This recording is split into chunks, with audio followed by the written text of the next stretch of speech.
بسم اللہ الرحمن الرحیم، اظہر علی ہوں اور آپ دیکھ رہے ہیں ڈیلی میدان۔ ناظرین، جیسا کہ آپ کو معلوم ہے کہ افغان مہاجرین کی جو پاکستان سے بے دخلی کا جو ایشو آج کل یہ ٹاک آف دی ٹاؤن ہے، یہاں پہ اس پہ باتیں ہو رہی ہیں اور اس پر جو واپسی کا جو عمل ہے وہ شروع بھی ہو چکا ہے۔ ہزاروں کی تعداد میں اب تک افغان مہاجرین نکالے بھی جا چکے ہیں۔ اس دوران ایک اہم ڈیولپمنٹ ہوئی ہے، وہ یہ ہے کہ جو اقوام متحدہ کا جو ادارہ ہے جو پناہ گزینوں کی جو دیکھ بھال کے لیے UNHCR، اس کے بارے میں یہ اطلاعات ہیں کہ اس نے جو افغان مہاجرین کو جو ایک امدادی رقم جو وہ دیتی رہی ہے، جو جب وہ جا رہے ہیں اپنے گھر اپنے وطن، تو اس میں ان نے کوئی کٹوتی کی ہے۔ اس حوالے سے آج ہم بات کریں گے۔ ہمارے ساتھ سینئر صحافی شمیم شاہد صاحب موجود ہیں، ان سے جانتے ہیں کہ یہ سب کیا ہو رہا ہے، UNHCR نے کیا اس قسم کا کوئی اقدام اٹھایا ہے۔ تو یہ شمیم صاحب سے سنتے ہیں۔ سر، یہ کیا صورتحال ہے، اس بارے میں کیا کہیں گے آپ؟ اظہر، یہ بالکل صحیح بات ہے کہ UNHCR جو ہے اقوام متحدہ کا ادارہ برائے مہاجرین، وہ جب سے افغان جو یہاں پر رجسٹر افغان تھے، جن کے پاس proof of registration POR cards تھے، جب وہ واپس جا رہے تھے تو ان کو ایک امدادی رقم دیتے تھے، اور یہ رقم ان لوگوں کو جو رضاکارانہ طور پر افغانستان واپس جا رہے تھے،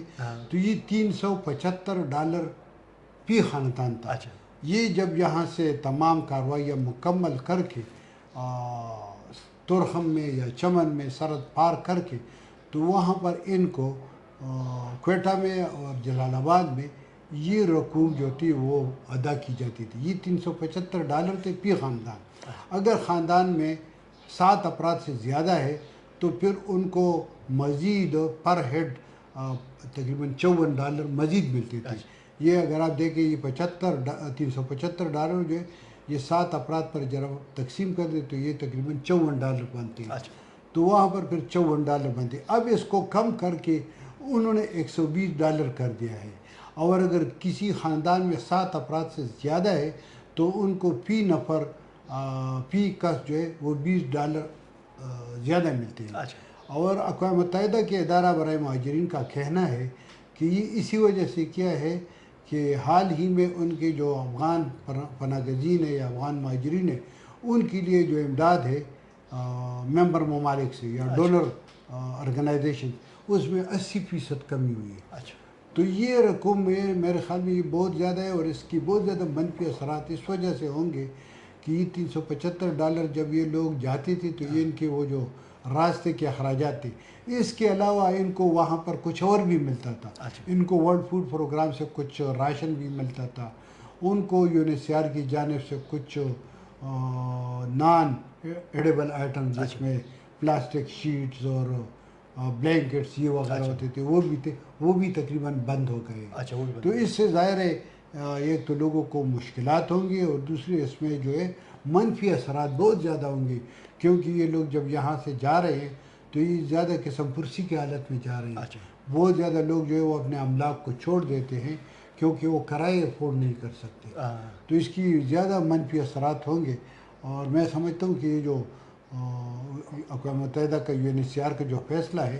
تو یہ افغان باشندے جو ہے جو پاکستان میں ہے یا کہیں اور ہے، ان پر ایک اور غذاب کے مترادف ہے۔ اچھا شمیم صاحب، ایک طرف تو ان کو جبری پاکستان سے یہ نکالے جا رہے ہیں افغان مہاجرین، دوسری طرف UNHCR نے بھی اپنی جو ان کی جو امداد کا جو ایک سسٹم تھا اس میں بھی کمی لائی ہے۔ تو ان حالات میں اب تک کی کیا تازہ ترین صورتحال ہے کہ کتنے لوگ بارڈر کے دوسری طرف جا چکے ہیں افغان مہاجرین میں سے؟ پچھلے ہفتے تقریباً ہفتے کی شام تک جانے والوں کی تعداد تقریباً 60,000 سے زائد تھی۔ 60,000 سے زائد تھی، اور اس میں تقریباً 17,000 وہ لوگ ہیں جن کو گرفتار کر کے جیل ہو یا حوالات ہو، پولیس کے ذریعے بارڈر پہنچایا جائے۔ تو یہ ہے تعداد میں دن بدن اسی وجہ سے اضافہ ہوتا جا رہا ہے کہ پاکستان کی جانب سے ان پر جو پکڑ دھکڑ کا سلسلہ ہے یا جو وارننگ دی جا رہی ہے، تو لوگوں کی کوشش ہے کہ اب کوئی اور چارہ نہیں ہے لہذا جائے، مگر یہ کہ رش بھی بہت زیادہ ہے، اور وہاں پر بارڈر میں جو تورخم ہے یا جو چمن ہے یا دیگر ہے، وہاں پر پاکستانی ادارے جو ہیں ان کے ساتھ سہولیات کی بہت کمی ہے۔ شدید گرمی بھی ہے، لوگوں کو کئی گھنٹوں تک دنوں تک وہاں پر رکھا جاتا ہے، لہذا لوگوں کی کوشش ہے کہ کسی طریقے سے جلد از جلد سرحد پار کر کے وہاں سے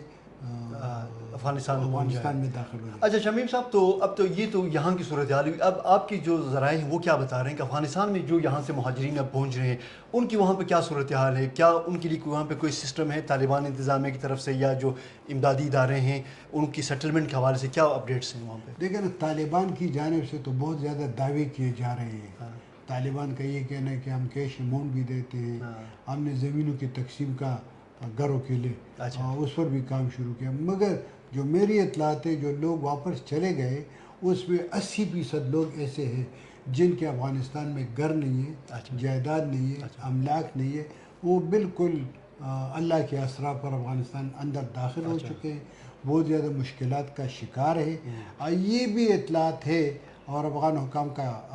جو دعویٰ ہے کہ وہ 31,000 افغانی فی خاندان وہاں پر جو ہے ٹرانسپورٹ کے اخراجات وہ دے رہے ہیں۔ کنڑ میں، اسد آباد میں جو باجوڑ کے ساتھ ہے، وہاں لوگ بہت زیادہ جو چلے گئے ہیں کنڑ اور کنڑ کے ارد گرد کے، تو وہاں پر پلاٹوں کی تقسیم کا سلسلہ شروع ہو گیا۔ کابل میں بھی مطلب ایک کیمپ قائم کیا گیا ہے، تورخم میں بھی ایک کیمپ ہے، جلال آباد میں بھی ہے، لغمان میں بھی ہے، جہاں پر لوگوں کو کچھ عرصے تک رکھا جاتا ہے۔ وہاں پر کچھ ضروری خوراک وغیرہ یہ اشیاء فراہم کیے جاتے ہیں، مگر زیادہ تر لوگ جو چلے گئے ہیں ان میں ایسے لوگ ہیں جنہوں نے افغانستان میں اپنی جائیدادیں جو تھی وہ فروخت کی تھی۔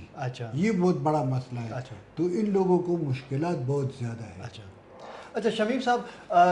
اس طرح سے ظاہر یہ ہو رہا ہے کہ حکومت پاکستان کی جو اس پالیسی میں ابھی تک کوئی تبدیلی نظر نہیں آ رہی ہے، تو جو ایک افغان انتظامیہ کی طرف سے ایک جو اپیل کی گئی تھی کہ حکومت پاکستان سے، اس کی کوئی خاطر خواہ نتائج نظر نہیں آ رہا ابھی تک کوئی مطلب پاکستان کی، یہ صرف افغان حکومت نے اپیل نہیں کی تھی، جماعت اسلامی بھی نے کی ہے، عوامی نیشنل پارٹی نے بھی کی ہے، تحریک جمعیت علماء اسلام نے بھی کی ہے، بلوچستان کی جتنی بھی کانفرنس سیاسی جماعتیں انہوں نے ایک قرارداد منظور کی تھی۔ بلکہ میں کہتا ہوں کہ پاکستان مسلم لیگ کے پشاور سے ایک ایم پی اے ہے جلال خان، اس نے بہت لمبا چوڑا بیان دیا اور اس نے بہت زیادہ خواہش کی ہے کہ اس پر نظر ثانی کر دے۔ اقوام متحدہ کے ادارہ برائے مہاجرین نے بھی کیے، مغربی دنیا میں بہت زیادہ اپیل آئی ہے، افغان باشندوں کی آئی ہے، کینیڈا میں رہائش پذیر جو افغان باشندے ہیں جن میں ایک متحرک رہنما ہے جو سابق سفارتکار تھے، کنڑ لغمان، میدان وردک، خوست اور قندوز کی گورنر تھے عبدالجبار نعیمی، اس نے ایک اپیل دی تھی، پاکستانی حکام کے نام پر ایک اپیل شائع کی تھی، انہوں نے بھی اپیل کی کہ اس پر نظر ثانی کر دیں، مگر ابھی تک اس کا مطلب ہے کوئی مثبت جواب نہیں دیا گیا۔ البتہ یہ ہے کہ منفی جواب یہ ہے کہ حکومت پاکستان نے جو پی او آر کارڈ ہولڈرز ہیں ان کو بھی کہا ہے کہ آپ 30 مارچ تک اپنے سامان باندھیں اور واپس چلے جائیں، اور اسی بنیاد پر اقوام متحدہ کے ادارہ برائے مہاجرین نے یہ نیا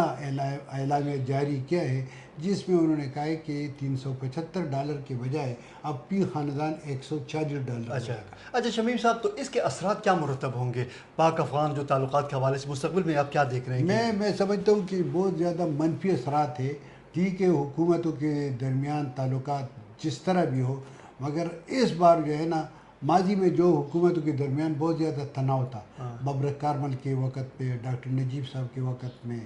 حامد کرزئی صاحب کے وقت میں، پروفیسر ربانی صاحب کے وقت میں، اشرف غنی صاحب کے وقت میں، اب جو طالبان برسر اقتدار ہے اس میں، مگر عام لوگ جو تھے افغانستان کے وہ پاکستان سے خوش تھے۔ اب جو صورتحال ہے یہ ہے کہ جو زبردستی واپس بھجوائے جا رہے ہیں، تو اس سے افغان عوام جو ہے وہ پاکستان سے بہت زیادہ خفا ہے۔ اچھا، تو یہ ہے اب تک افغان مہاجرین کی واپسی کے حوالے سے صورتحال۔ اس حوالے سے حکومت پاکستان کی پالیسی میں کوئی تبدیلی آتی ہے یا نہیں آتی ہے؟ جو امدادی ادارے ہیں ان کی جانب سے مہاجرین کی سپورٹ میں کوئی اور پیش رفت ہوتی ہے یا نہیں ہوتی؟ اس حوالے سے مزید مستقبل میں بھی آپ کو آگاہ کرتے رہیں گے۔ کیمرہ مین اسد عابد کے ساتھ شمیم شاہد اور اظہر علی کو اجازت دیجیے، اللہ حافظ۔